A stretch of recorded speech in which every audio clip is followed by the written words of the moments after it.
umat yang jumlahnya terbesar, terbanyak, bahkan konon menurut catatan sampai 90%, tapi dipermainkan oleh mereka kelompok-kelompok kecil ini. Walyaksifanna fi qulubikumul wahn. Pada saat itu di hatimu dicampakkanlah penyakit wahan. Sahabat kemudian bertanya, "Wa mal wahnu ya Rasulullah?" Apakah penyakit wahan itu ya Rasul? Beliau menjawab, "Hubbud dunya wa karahiyatul maut." Penyakit wahan itu tidak lain hubbud dunya wa karahiyatul maut.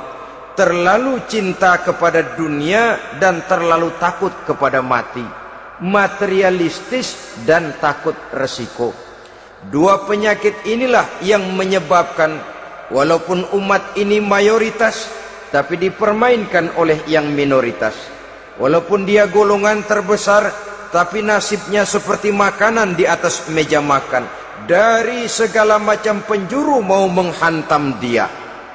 Saudara-saudara kaum muslimin yang berbahagia, ini merupakan analisa sosial bahwa pada suatu saat nanti akan terjadi di tengah-tengah umat di mana kita dihantam dan diserbu dari segala macam penjuru.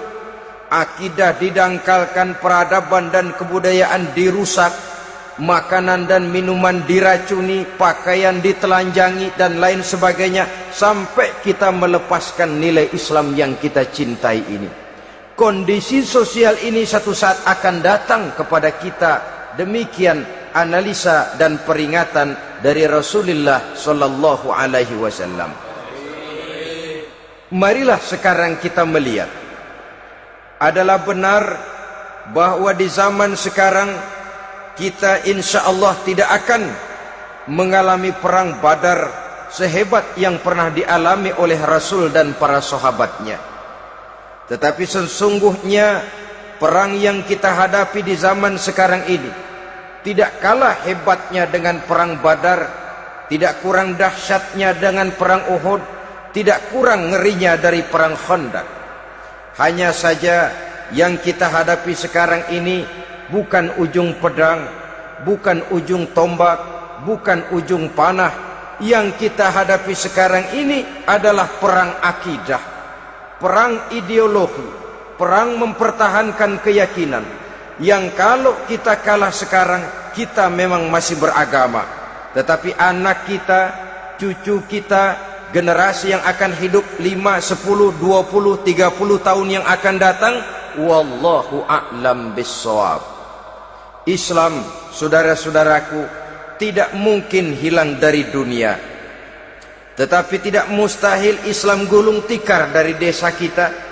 Tidak mustahil Islam gulung tikar dari kampung dan kota kita, jikalau kita tidak menjaganya, jikalau kita tidak memeliharanya, bahkan jikalau kita tidak mewariskannya kepada anak-anak kita, generasi yang akan datang. Marilah kita mengingat sejenak bagaimana Islam di Spanyol yang pernah jaya, pernah mewarnai daratan Eropa, dan yang sekarang hanya sekedar tinggal ceritanya saja.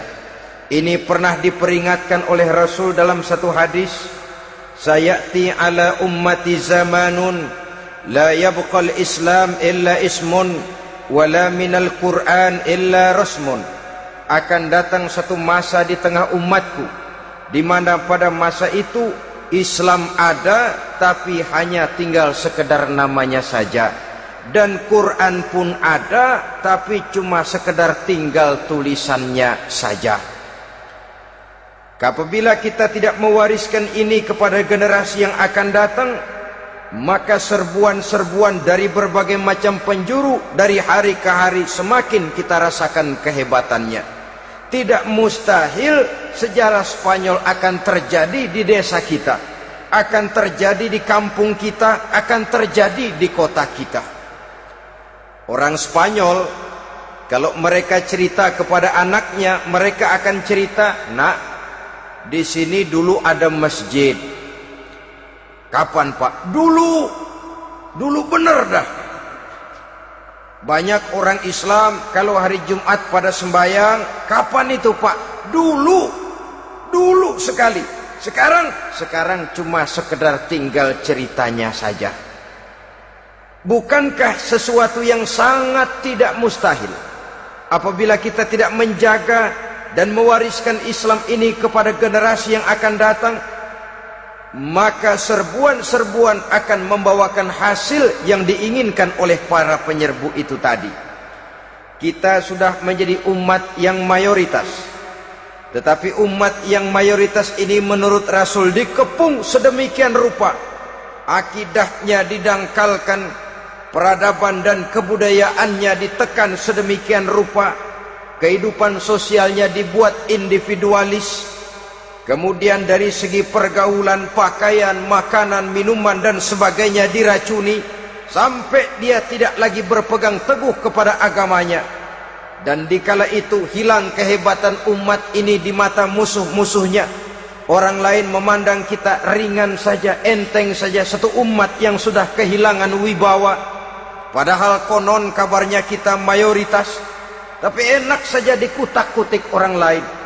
Dan dikala itu di hati kita merajalela penyakit uahan. Penyakit uahan itu apa? Pertama, hubbud dunia, terlalu cinta kepada dunia. Terlalu cinta kepada dunia yang menyebabkan kita lupa akan tanggung jawab dan kewajiban, lupa meneruskan dan mewariskan Islam kepada generasi yang akan datang. Kita berlomba hanya untuk mengejar dunia dan seluruh isinya. Baik dia bernama material, baik dia bernama seksual, baik dia bernama pangkat, jabatan dan kedudukan, berlomba-lomba kita di dalamnya, sampai tercampaklah penyakit hubbud dunia di dalam hati ini. Berurat dan berakar dunia itu, sulit dan berat kita berpisah daripadanya. Akibatnya kemauan untuk berbuat demi dan atas nama agama sangat sulit terwujud di dalam kehidupan ini. Yang kedua, karahiyatul maut, terlalu takut kepada mati. Baik mati ajal, mati dalam artian yang sebenarnya, baik mati usahanya, baik mati karirnya, baik mati pangkat dan jabatannya. Sehingga dengan demikian akibatnya jatuhlah kita menjadi umat yang kehilangan wibawa di mata orang lain. Saudara-saudara kaum muslimin rahimakumullah, saya katakan tadi, perang yang kita hadapi di zaman sekarang adalah perang akidah. Perang menghadapi peradaban dan kebudayaan yang menghancurkan moral daripada anak-anak kita. Perang menghadapi banjirnya maksiat dan munkarat, yang di tengah-tengah itu, di samping berkewajiban menjaga diri dan keluarga, kita pun juga berkewajiban menjaga anak-anak kita, generasi yang akan datang, mengarahkan dan mendidik mereka sesuai dengan yang dikehendaki oleh Allah Subhanahu wa ta'ala.